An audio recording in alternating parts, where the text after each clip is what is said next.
It's so good. You have to come twice. Oh, sure. And come again. You come again. Like I said, always refreshing to be back here.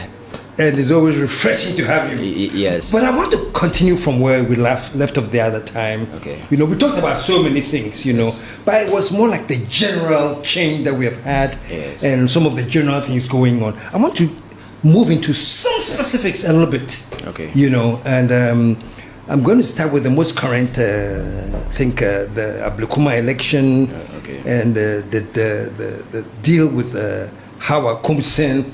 And actually, the press conference that Mahama should actually apologize for it. President Mahama must publicly condemn the Ablekuma North violence and personally apologize to Honorable Mavis Howard Komsen, Nana Kufuor, and all the victims of the violent attacks.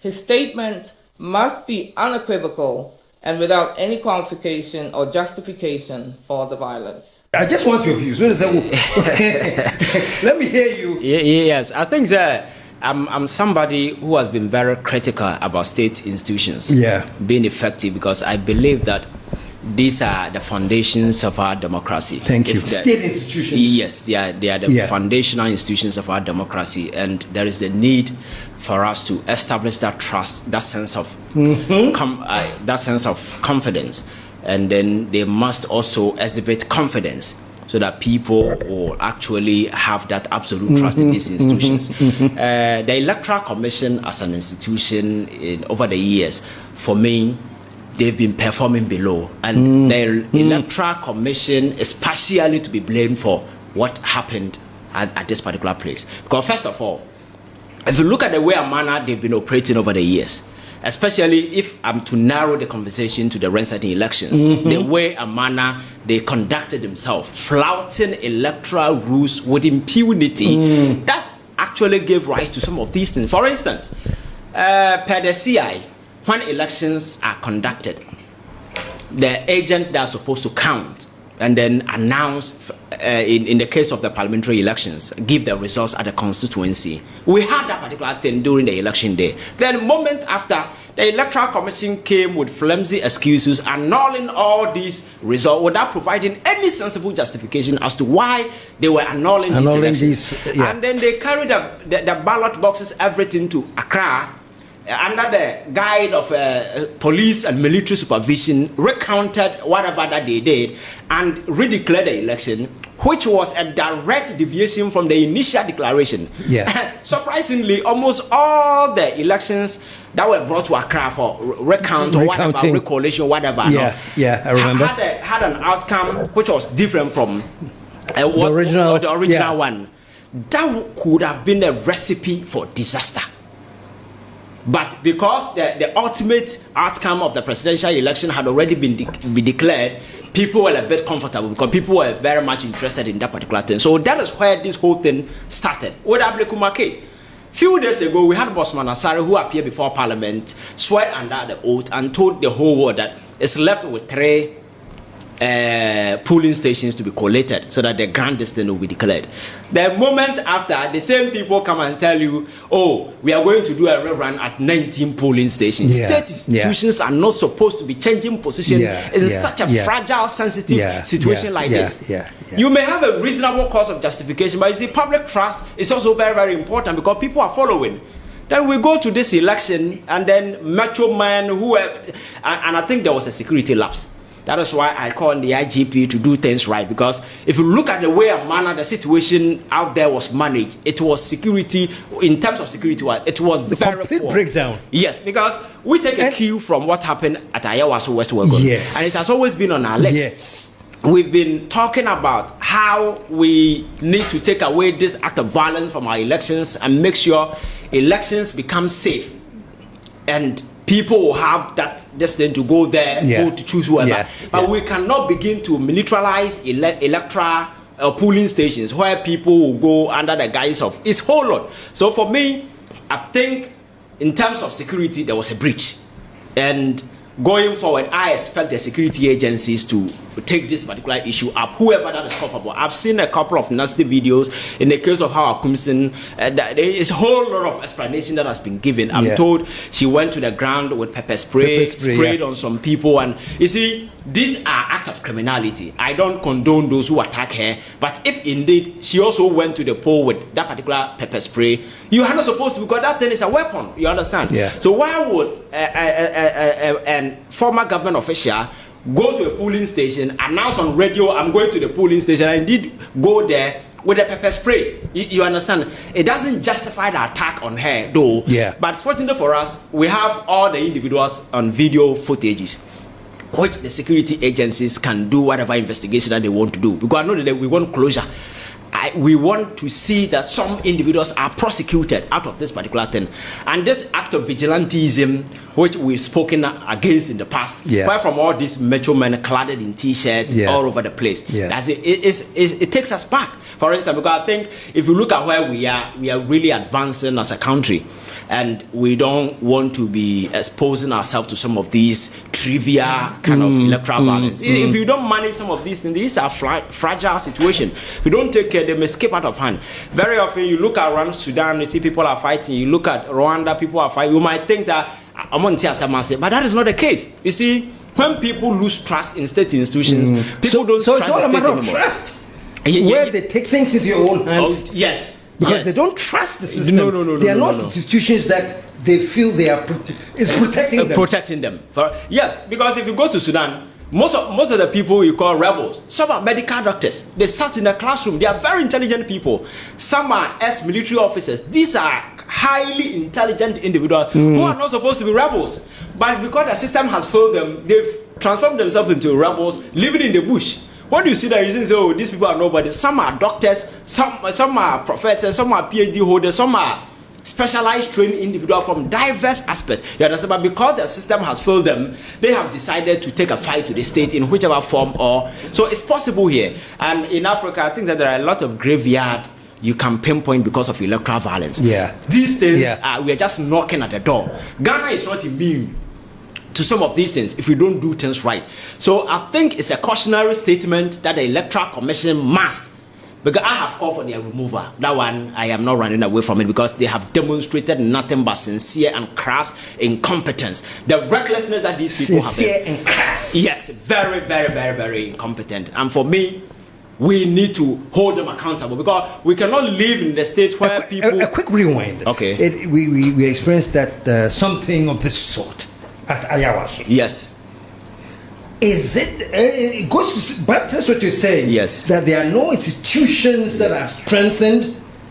Nothing happened. Nothing. Everybody got away with it, and so that has in itself ability to generate a repeat. Exactly. It's just a replay, because Ayawaso West Wagon, because of public pressure, the president set up a committee, a commission. They did whatever they did. I know that the punitive sanctions that were supposed to be applied, nothing. The president even didn't sign even the white paper. It was trashed. So I know that the whole entire work of the commission was consigned to a political dustbin somewhere in the Jubilee House. Nothing was done. Individuals walked free. Some judge who was then an MP was slapped. It was live on TV. Nobody did a thing. You understand? It was okay by the system. Exactly. This generated further when we went to the main election in Techiman, when I saw military men clad in uniform shooting innocent, helpless people in a crowd.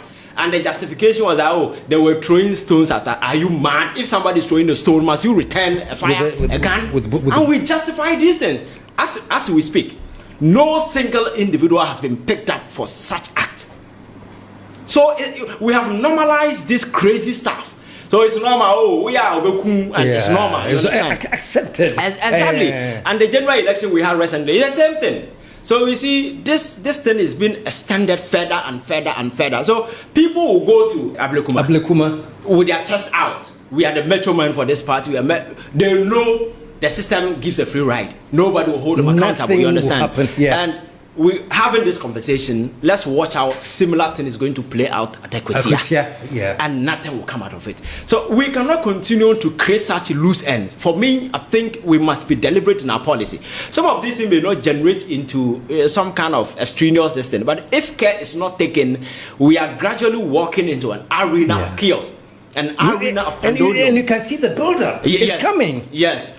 Because if I feel the system is cheating me, all that I have to do is to muzzle up these people who have these guerrilla enterprises that have been fighting regimes and thereabout. They know they can't fight you straightforward. So they will transform themselves into a guerrilla army, attack you when you least expect, asymmetric attack, those kind of stuff. You are not aware they're attacking you.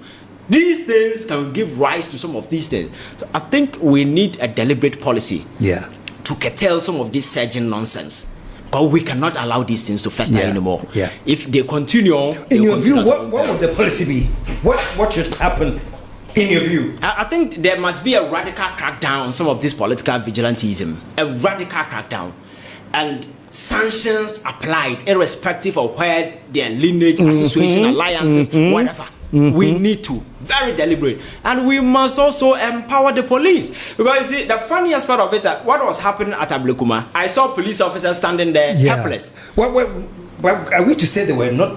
Didn't they have the power to do something? They were. So what empowerment are they working for? Because they were there, no tactical gear. They didn't even, because maybe they thought that there was not going to be any. But you can't assume. But I saw all the vans before the election. So these people have come to make sure that they are going to put things under control. Yes. So this time the idea was to demilitarize this whole thing. Don't go there with a weapon. But in a crowded place like that, you can have a patrol team on standby. But what we saw, the metro men were running the show. The police people were begging metro men to stop what they are doing. It's very embarrassing. The police were onlookers. And everything was at the mercy of the metro men. And the police officer, they were only attacking females. There was a police officer who slapped a journalist. That was very embarrassing.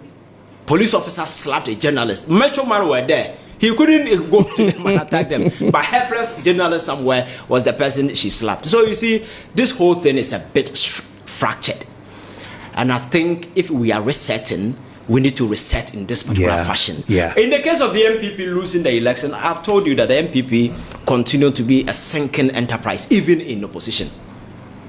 Because when you go into an election and you lose, one thing people don't realize, if you do deeper political analysis, you come to the realization that when you lose power, you don't just lose power, you lose connection with the people.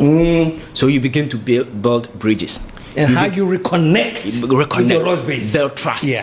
But they appear to be sitting on high horses.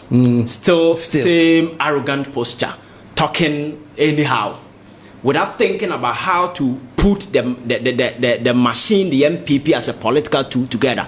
Because it's the time for them to be engaging, do a wider consultation. People who angrily left, like Alan. Alan worth a lot of political capital, whichever way you see it. This is the time for the party to do that sober reflection and begin to see how you can amass your strength and build a very potent front. But look at it, they said they are going to elect a flag bearer even before they build the party. So look at this. We are going to, there is an election going on at Ablekuma. Then the party take the issue to court.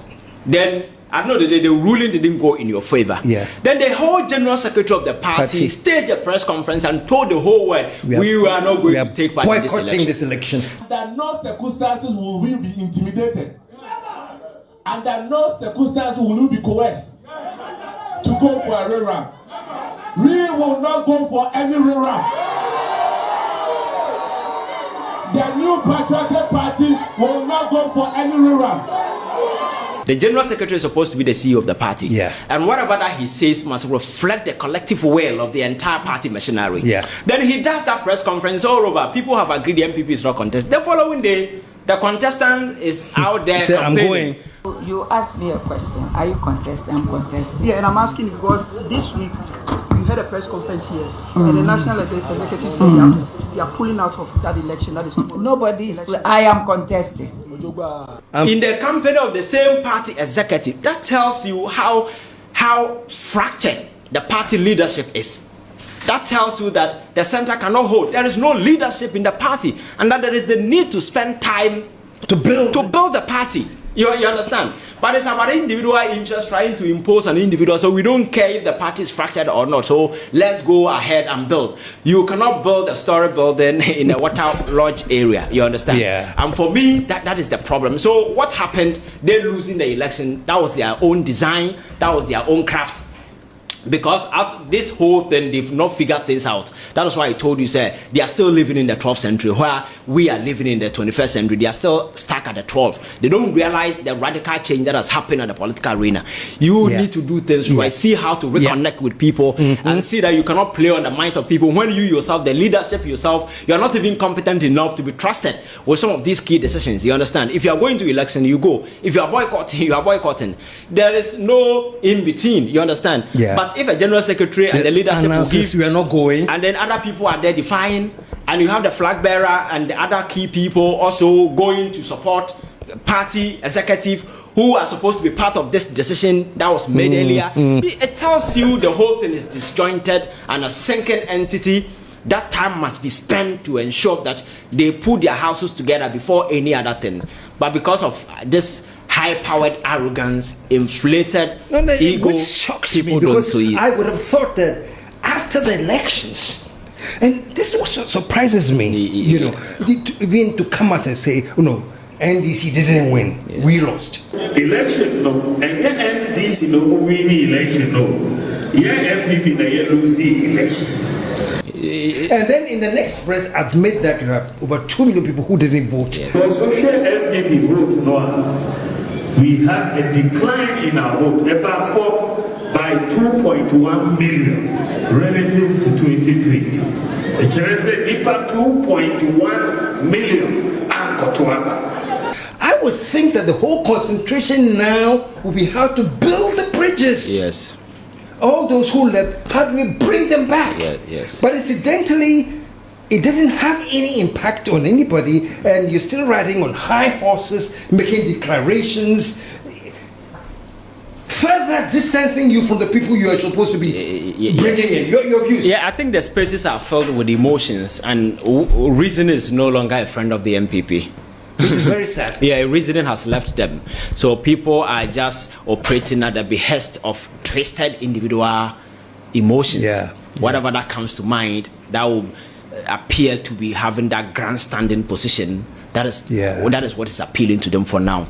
So if they will avail their mind, if they will avail themselves to reasoning, common sense, and begin to, because you see, if our democracy will be sustainable, we need other structures to be also very potent, to be able to offer that kind of constructive this thing that we desire, because we are building a democracy. We are not building a one-party state. So other entities must also have that particular kind of strength, sitting from afar, being able to throw in a lot of constructive criticism that will shape government and policies so that for the good of the people. You understand? But they've not. To say that we didn't lose the election, our people didn't vote. Any logical political analyst will tell you what are the reasons which accounted for your people not coming out to vote. That alone itself is a no vote. You understand? So there is no justification in some of this. And the fact is that the government spent 8 years messing up this country.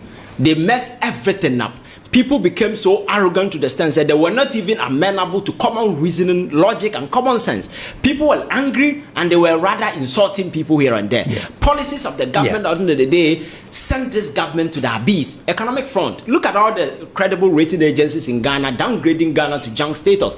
It got to a time we could not even go out there to borrow. The CD was out there going way wide. So these are the underpinning factors. You need to accept them and say, hey, we failed. That is the word the NPP is not willing to accept. You understand? The fact is that people are actually saying there are people in Ghana who are missing the NPP. I think a minister said that they are calling for the NPP. Come and say any boy by ye this means your more penny and your mom now Obuchi or minor Konechi. Eti Amaya who say Ghana for Afi NPP, Ghana for a social NPP. Is it me who is deluded? Or they who are deluded? Come on, man. That's a grand delusion. Politics is cheap in this country. So anybody at all can just spin anything and get away with it. And that lately we have spin doctors whose job is to spin the narrative just to convince people. So anybody can just say anything. But if you get back to your analytical table as a sensible human being who understands politics and how things play out, I'm not sure you'll be making such cheap comments, because the scars that the Akufo-Addo's bad governance left are still fresh on our conscience. Ghanaians have not forgotten about it. You understand? So if there is anything they need to do, they need to tone down, come down from the high horses, continue to try to connect with the people, how to win the goodwill. As we speak, how to win the goodwill. Yes, Mahama has been in power since, but still the gentleman has goodwill on his side. There are a few things that are obviously might have gone the other way, but because he still has goodwill, doing the right thing. So the opposition is not offering anything sensible.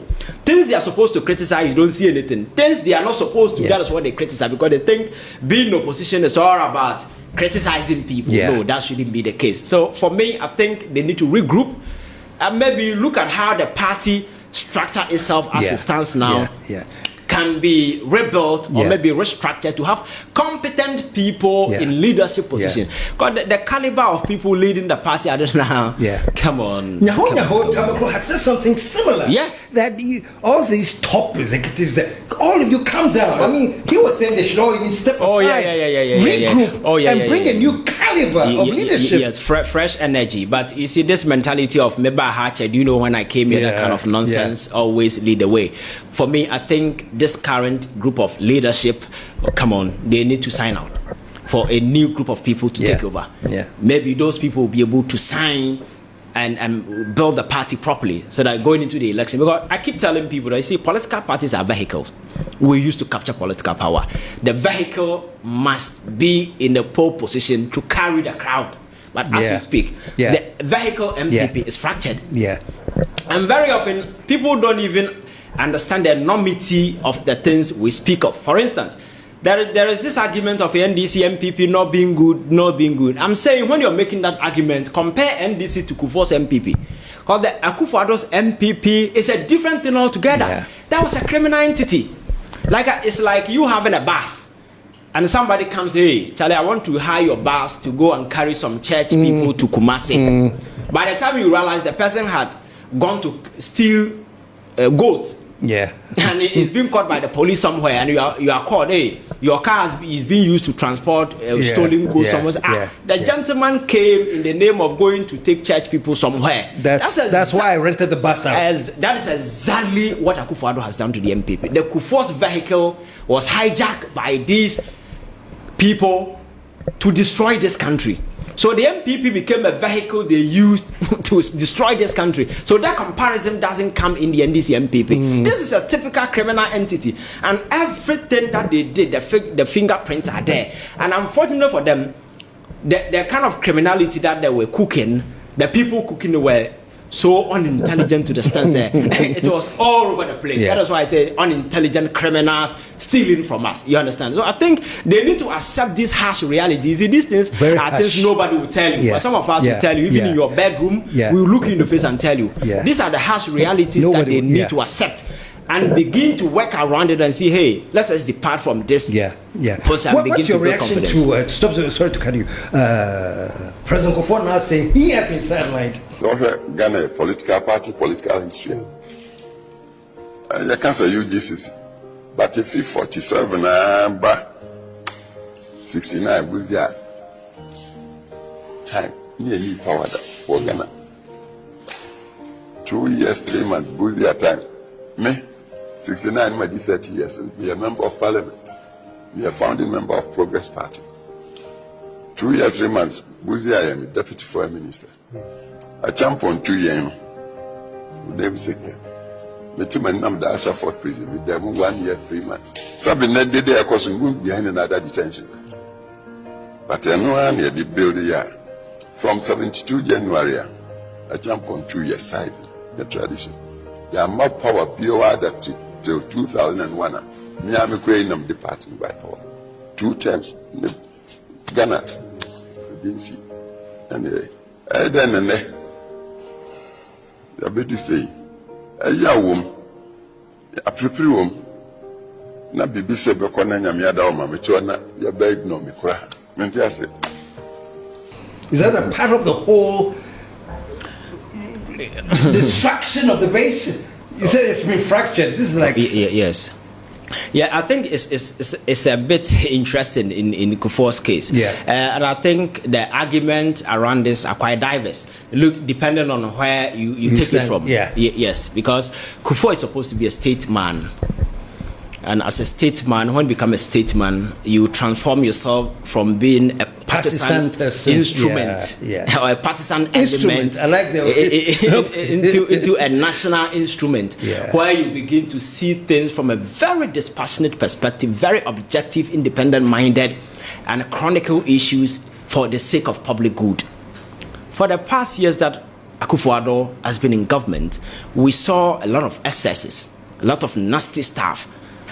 Everything was going wayward, but not on a single occasion did we see President Kufuor activate his sense of nationalism, and that is a source of worry to a lot of people. You understand? Because at the time, some of us were out there talking. We are young people. We've not tasted any power, but we are so much passionate and concerned about the destructive nature the country was heading towards.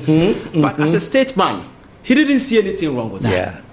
And surprisingly, during the elections, he availed himself on political platform campaigning for the same entity that has been sinking this country. When you do that, people will see you as a political element, not a national person. And for me, that is where he did, that is the kind of mistake. I don't, maybe he doesn't even see it's a mistake, but for me, from a very analytical point of view, that's how I see. He misfired. He misfired badly. That is why in the run-up to the elections, Kufuor is not somebody people are supposed to insult, but people were all over him. You understand? And today he said he's been sidelined by the same entity he has been protecting. It's quite sad, you understand? Because you see, now the MPP is undergoing some kind of a chess play, like a chessboard. People are just pushing the numbers just to suit them. People are building political empire, lineage, just to have strength. So it's not about that wider consultation anymore. It is about who takes over the party. That is why the last time I was telling that if you look at the party, it was turning into something like a snake pit. There is a mother serpent sitting out there and the children are in the hole. Everybody is fighting for attention. You understand? Whoever that struggles to come on top will catch the eye of the mother serpent. And that's exactly what is happening. So there is no recognition for merit, that kind of value, morality. Though you must do everything to win. The Chinese principle. Everything that you can do to win, that's accepted. And that's exactly where the party found itself. Because at this time, President Kufuor should be the very person who should be ushering the party and telling them things we are saying here.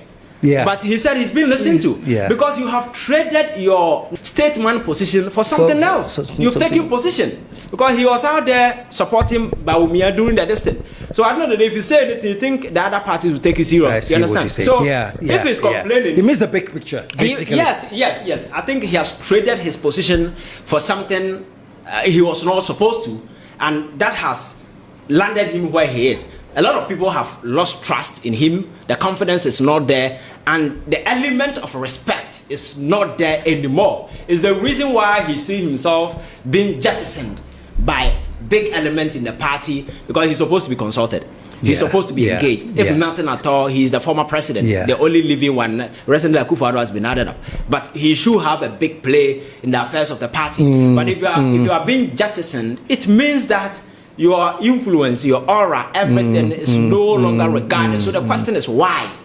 Because you've traded your position. Somebody like Dr. Nyaho Tamaklo, he's one of the founding fathers of the NPP. But that gentleman never lost his cool, never lost his voice on the nasty stuff going on in this country. Because he has conscience. And that is what he's supposed to do, because allegiance isn't to political party. Political parties are just vehicles used to capture political power. The ultimate destination is the country. The country you supervise is being wrecked by. Allegiance is to the country. To the country, not to a party.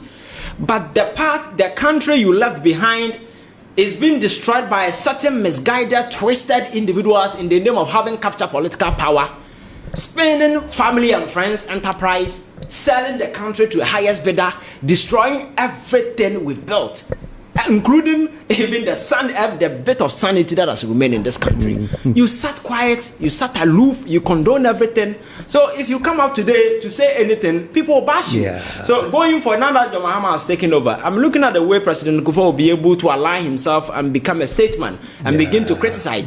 He may have legitimate concerns because he's a former president. You can't begrudge him. He's entitled to express his opinion. Definitely. But once it comes in, social media will take you on and they will remind you, 8 years, what did you say? You understand? That is why I'm saying that in politics, we need to position yourself in such a way that you don't appear a bit loose to one particular side. Lose your conscience. You may be NDC, you may be NPP. If that thing is wrong, it's wrong. If it is right, it's right. That's my policy. Simple. You understand? You take end of discussion. End of discussion. It doesn't matter. President Mahama can be my friend. If he does something and it's wrong, it is wrong. You will let him know. You let him know. You prompt him. There are times he may not even know, because the design of our politics is such that very often president and minister assemble around themselves bootlickers, sycophants who are there to sing hallelujah choruses. Even if you are naked, they won't tell you, because all they want is the money. But you need that independent, fair-minded individual out there who look at you in the face and say, Charlie, you are messing up. But that is the thing that is missing. That is the thing that brought the concept of chief of staff in American politics. The chief of staff is supposed to be somebody, a grown, a very experienced person who can scold the president in the room and say, hey, Charlie, stop this nonsense before you even meet your cabinet. You understand? But in recent times, how valuable the chief of staff, somebody you can control. You can control, but it's not supposed to be so. Who owes you something? Yes, because in America we call them the gatekeepers. If you keep the gate of the White House, it depends on your chief of staff. So they are supposed to wield enormous powers, but over the years they take away power from them. You understand? There has been instances ministers don't even accord the kind of respect. They think they are powerful, but the chief of staff is the next to the president. Supposed to be a very powerful person who can scold the president, tell him in his face things are wrong. You understand? So I think if we begin to unpack all these things and have a proper appreciation of what the concept of politics, power is all about, maybe we'll be in the highway and do things right. Whoa, let's move on. You know, we've looked at this recent election. What do you foresee in Akwatia very quickly? If things do not change, they're going to go in as is. What do you foresee in Akwatia? Akwatia election is going to take a different trend altogether, because there is this incumbency advantage for the ruling NDC. So in terms of victory, it may shift towards the NDC because everybody wants to align itself with the ruling government just to have some a bite of the pie. So that one. But I'm scared about other stuff that may emerge. For instance, in terms of violence, it's likely because the political parties are going to fiercely contest the particular elections, and it might result in a bloodshed, confusion, that kind of stuff. So the security agencies need to design a well thought through plan and see how they can avert some of these possible calamities likely to emerge, because I foresee that one. If care is not taken, we'll be talking about a different thing altogether, and that will be a blot on this particular government. So I think the government will have to do everything to avert any possible calamity that may emerge. And this is my view, and me, I defer, even when I'm talking to you, I defer to people because I know that I'm articulate, but I'm not an astute political chess player. Meaning I didn't that much, you know. But so based on that, if it was left to me alone, I would say, Charlie, this election NDC should. They have nothing to lose but save a lot of blood. If they say, what? Let me hear you. What difference will it make, though? Maybe I'm talking from a very inexperienced view, but I don't know. You're talking from a very benevolent perspective, but politics is the other way around. Politics is not a game, and you cannot cede power to your opponent. It creates... No, but the bigger picture. I don't think. Okay, go on. No, you are talking. Let me listen to you. It's not about who leads. It's about bringing development to the doorsteps of the people. Thank you. It is about who can go and influence policies, if that is how it's supposed to be. Is that how they are seeing it on the ground? That is how it's supposed to be, but unfortunately, there is this sharp deviation, you understand? Because you need to empower somebody who can go and have your interest being advocated for at the corridors of power. So you cannot trade that in the name of in politics, you do that, you create weakness, and weakness is something that you must not be entertained in politics, because your opponent will always capitalize on such weakness, and it will come back to bite you. You understand? So it's something that the NDC cannot afford to say, hey, no. If you do that, your base will be very disappointed in you. I see.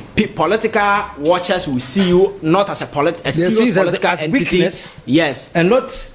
No, out of benevolence, because politics it has nothing to do with benevolence. It's about policies and programs being done right and servicing people, for instance. So if they can get somebody elected from the NDC who can go get closer to the president and advocate for whatever that they need, it will benefit the people there. You understand? The national party at the top can take that decision, but that will not benefit the people at the ground. We need to give them that particular power to decide. I know that if they decide to vote for NPP, that is their own choice. You understand? So the choice must not be taken away from them. And for me, I think the election has to be conducted. Okay. Hey, I mean, you've made some point. I mean, in my what do you call it? Benevolence? I think you're using your words very nicely. Professor Jampo also made similar thing. Oh, really? I know the NDC should but in politics it's a different thing. It's a different thing. Yes. It's not time for benevolence. No. It's time for action and showing strength. Yes. Even at the risk of maybe a bloody thing. No, you see, that is why the government has the power to make sure. Exactly. Okay. So if you forgo the elections with the mindset that we are vetting a possibility, you are just advertising incompetence. You are telling people that you cannot provide security. That is why you are not contesting. Okay. I bow. I bow.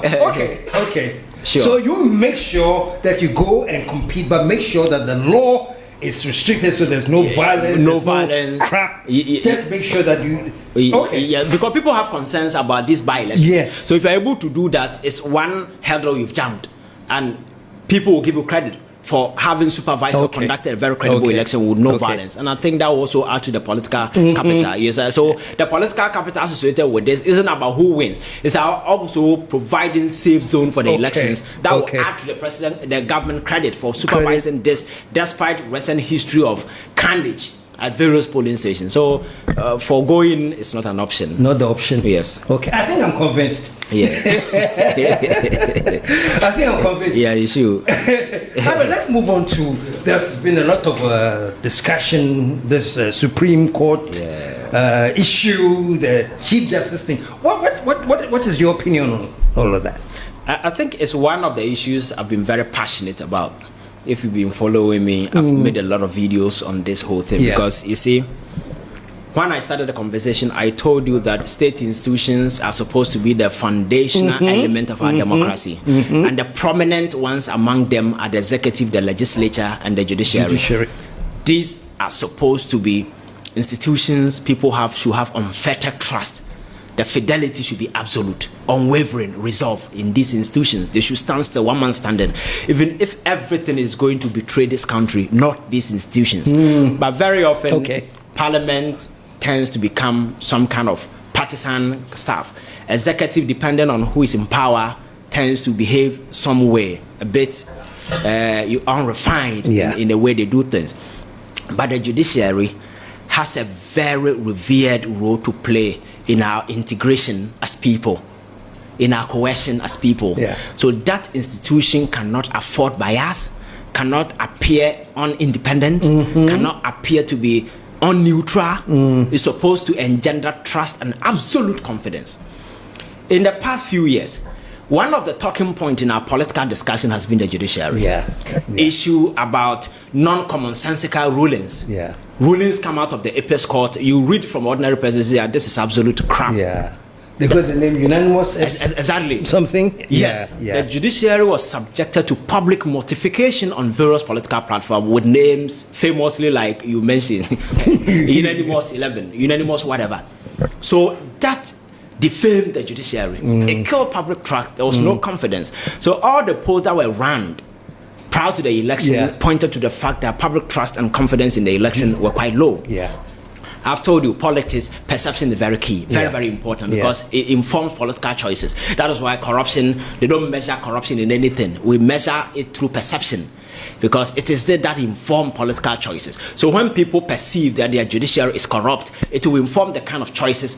In recent time, if you have observed, there are a lot of killings going on in this country. There are a lot of attacks. People don't have trust in the institution. I will not waste my time go to court. I will take vengeance on you. You understand? So when people lose trust in the institution, that is what happens. So that is why some of us were very vocal when President Kufuor decided to pack the judiciary, Supreme Court, and other with friendly people, individuals with non-party ties. You see, you might argue, yes, they have the qualification they have, but the optics of it. We are dealing with human beings. We are not dealing with robots. People with emotions. They can read and understand. So the very moment you appoint parliamentary field candidate of a particular political party into the judiciary, it raises concern. You understand? The person may be the most competent person among them, but the optics doesn't make sense. It's highly unreasonable to do these things.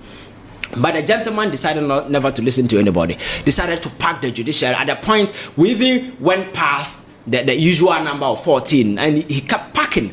And it got to a time the rulings, everything coming from the judicial, the Supreme Court were devoid of reasoning, were devoid of common sense, were devoid of logic. The poverty of logic and reasoning, most of the reasoning were so astonishing to the point that it started a lot of public conversation. You are privy to all these realities. You understand? So there were call for consensus that we need to look at our judiciary and make it, we sanitize it, because trust is low. So lo and behold, we went to the polls, and then we had an election. A new president comes in, and there are calls. And let me also make a point that the president doesn't have power to sack or remove a chief justice. He doesn't have the power. No. There is nowhere in our constitution that says the president has the power or the authority to remove a chief justice. But his power of removal only becomes activated when a petition is sent to him. I don't know if it makes sense. The president's power to remove chief justice only becomes activated when he is petitioned by a Ghanaian. And in time past, there has been a number of such undertakings where individuals have gone through similar processes. In not the chief justice, but people at her level, high court judges, former Shraj boss, the EC boss, they are all placed at the same category. The Article 146 deals all of them. The processes and everything that were used to deal with those individuals are the same as what is being applied here. So the process has been activated. Petition is submitted to the president to do the usual thing that we know of. Then there is this hostile awakening from the woman fighting everything, creating an impression that there is a deliberate attempt to hound her out. And my position has always been, you are a chief justice. You are supposed to be a very intelligent, reasonable person. Why don't you argue your point out rather than playing the political game? Because you won't survive with the political game. So argue your point out. You have been accused of having done A, B, C, D. Fight that particular thing by meeting whatever committee that you're supposed to. Then she comes up with a very extraneous argument that make you feel surprised. Like, well, is she really a lawyer? Because sometimes some of the arguments she has been making are fundamentally flawed. A deviation from reason and common sense. For instance, she's saying that the president, you see, when a petition is submitted to the president, he forwards to Council of State, and the Council of State will establish prima facie. That is establishing merit, because the Constitution set threshold within which that particular merit can be established, whether the person is incompetent, whether there is a misbehavior or infirmity, both body and mind. These are the three realms within which the Chief Justice can be removed. So a petition is submitted.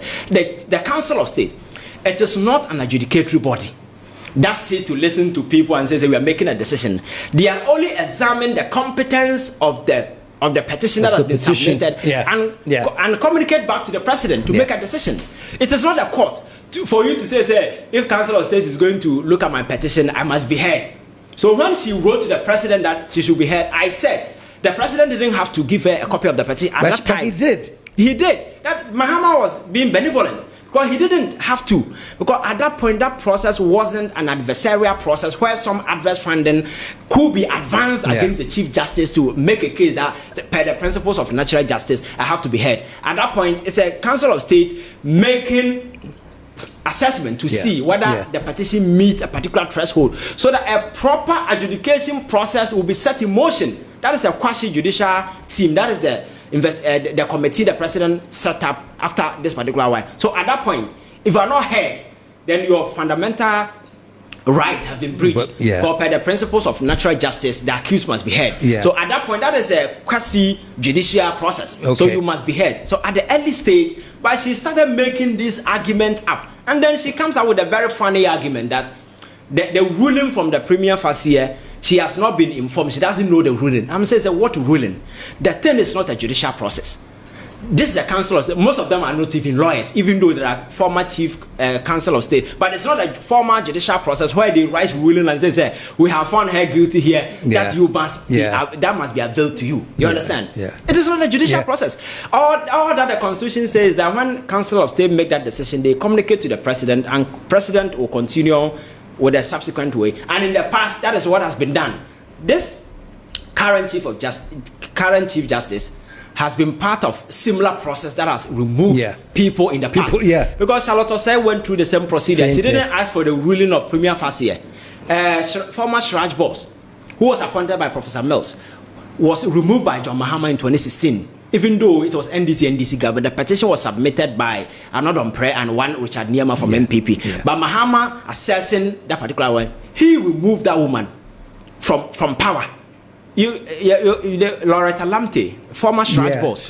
And then during Anas, this investigation that he did, caught some 4 judges in the district. Yes, President Kufuor suspended these people and eventually sacked them. So the process the Chief Justice is fighting over today has not been due process. She has been part of a process that has been used to remove her other people in the past. As a Chief Justice, she didn't see anything wrong with that. But now that she's become, she is now sitting in the chair. She wants the rules to be different. When you do that, come on. And the famous quotation, the law is the law. The law is the law. Exactly. No matter how many noises are made, the law is the law. And then she comes out with another funny argument that, hey, I want the whole thing to be heard in camera. So where is this coming from? Because the constitutional framers were very explicit. It's a direct constitutional provision. Nobody can bend it. And the Chief Justice knows it. If you go to the Constitution, it is quite written clear in plain letter. The hearing must be heard in camera. The Chief Justice was asking that constitutional provision to be waived by who? Because no court on this land can waive that option. It's an explicit constitutional provision. Why do you think she would go directly against something that is put in the Constitution, and being the Supreme Court Justice should know? This is not new to her. Why would she do that? If she didn't have a solid case, what do you think? If you are not a person of principle, that is why you change position when it's about you.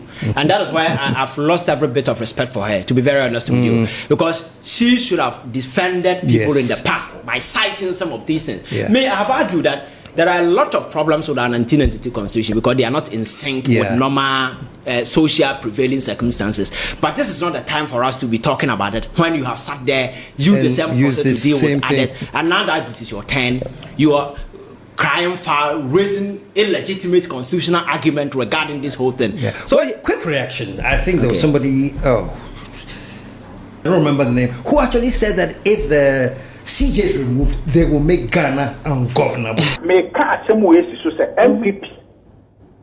Because we are Democrats. So, yes, I mistake, no. Now you can want to. Now, yes, Chief Justice to be a baby, a petition, that through the day. Or that trigger process, because all that here, Emma Ghana for I am money to me, and track Ghana has some Bima, or no some Bian on you. We made this country ungovernable. For His Excellency John Dramani Mahama and the NDC. that is highly unreasonable. And I think the Chief Justice is not getting a wise counsel. And she's turned herself into a politician, and that is bad for her. Because you are not a politician, but you are now going political way, trying to whip public sentiment. That is why she staged that particular press conference. Yeah, that long press conference. That was bad for business. She thought she was going to flip public opinion and perception. The following day, she was down. People were on her, butu. Because, you see, you're supposed to know better. The Constitution says that these things must not be discussed in public. She took the whole package, send it to the media and discuss. That is a breach of a constitutional provision. So even if this whole process that is in activation doesn't go through in terms of proving substance, what she did at the press conference is another ground for another petition to be submitted. You understand? Yeah. So are you making reasonable decisions at this time? You understand? And for the NPP, and you see, she has deviated or departed from common sense in the sense that, you see, this is a woman. You are being accused of being in bed with the NPP because of certain things that has happened. People have tagged you famously Osonomame. That is very bad. Yeah. Takes away reputation, everything. Yeah. So if you are going for a lawyer, you go for Godfrey Dame, who was Attorney General in the same administration you have been accused of being in bed with. Is it reasonable? So the poverty of thinking comes to bear here. You understand? The poverty. And again, there are a lot of institutions out there that can defend the Chief Justice, but the only entity that is out there crying about the Chief Justice is the NPP. You understand? Very often you see civil society organization independent fighting if the costs are reasonable. At this time around, you don't see anybody because people know the president has not at this point breached a single constitutional provision. And the Chief Justice herself as a lawyer hasn't been able to pinpoint exact constitutional infringement or any infraction committed thus far by the president or the process that is in motion. All that she keeps coming up are some infantile excuses that she's been sent to. Your friend is saying, what is the name of the place? Edu's Lodge, and that brings memories. The Edu Lodge facility that the hearings are being conducted in featured very prominently in the planning of the murder of judges on June 30th, 1981. And this can be read about in the special investigative report on that terrible event in our nation's history. It will be recalled that there was a Major Samakwa, a military officer who was killed with the 3 High Court justices, who was a director of human resource of Gihok. He was my uncle and my guardian when I entered the University of Ghana in September 1980. I was also living with him at the time he was abducted and murdered. Was Edu Lodge chosen for my inquiry to make me feel insecure? I think so. And I continue to hold the view that there's no reason why a judicial hearing is being conducted behind the high walls of Edu Lodge. Yeah, come on. That is totally outrageous. And then whole lot of funny.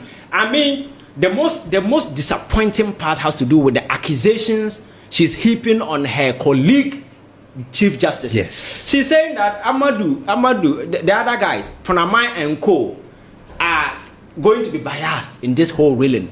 So the thing is, we are not just talking about any other person. We are talking about the Chief Justice, who is the administrative head of the Ghana's judiciary, supervising almost everybody. So today you are telling us that your own judges have the tendency to be biased. Really? So when did they become biased? When? So they have that tendency. So other people have suffered similar fate in the hands of support biased judges under your leadership. You're only advertising incompetence, so sincere and so innocent. Folks in the house is Ivan. so yes, if you heed to wise counsel, there are some of these things you avoid. And today, she's at the High Court. She has filed fresh processes at the High Court, and it's not being heard. And she jumped over to Nigeria to ECOWAS Court now, asking for $10 million to be paid. I think she's embarrassing herself. For me, I think she has to just subject herself to the in-house process. We have just 1 minute more to go. Give her advice. Let me end on your advice to this. I think if she will listen, I think enough of the politicking will not help her because she's not a politician. And whatever she does within the political space will not fly. What she has to do is that respond to the accusations that has been leveled, against her. Meet the committee. Argue your case out, make your point out, let them make their decision. After that, if you think you were treated unfairly or whatever, You have a voice. You can tell the world your story, and people back you up. You understand? But some of these flimsy excuses, running around just trying to dodge the bullet, cut the convenient part, and sway public sentiment by whipping emotions and sentiment will not fly, because today the concern of the average Ghanaian, me sitting here, our concern is about sanitizing the judiciary. Thank you. Any individual is just a small piece of the bigger puzzle. So we will not sympathize with you and let go the entire judiciary. You understand? We will save the judiciary instead of individuals. So she need to package this and appreciate and avoid those bad counsel she's getting from, I don't know where she's getting those from, and maintain her position so you can live in dignity.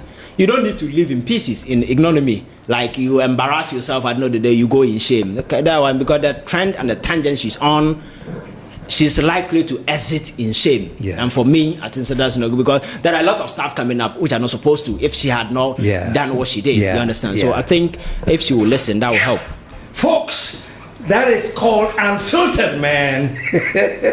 Ivan, I think this is I said, what did I say in the beginning? If you love it, it must come twice. Twice. Maybe one day to be, if you love it, it must come twice. Oh, sure. We will. And I am motivated by this. We rise by lifting others. That's a very powerful thing. And because of this, I'll come here again. Please come. Come and let us rise and then lift others. We are going to build this platform. Thank you. Thank you. And the other name for this platform is the wall. We will sit on the wall and make sure we keep it. We would assess the issue from a very dispassionate angle, perspective, independent-minded, fair-minded, very critical objective. Thinking. Critical thinking. I think that is what we need. And that is what we've been missing from mainstream media. I wonder why people you've revered so much all of a sudden depart from their principles in the name of money. Life isn't all about money. At this young age, money is not a motivation for me. I want to see people do well. I want to see young people have an opportunity, grow to become somebody. You understand? When I see people grow, that gives me. It's not about how much I have in my account. So what? I know that you can't feed everybody. You can be the richest person in Accra.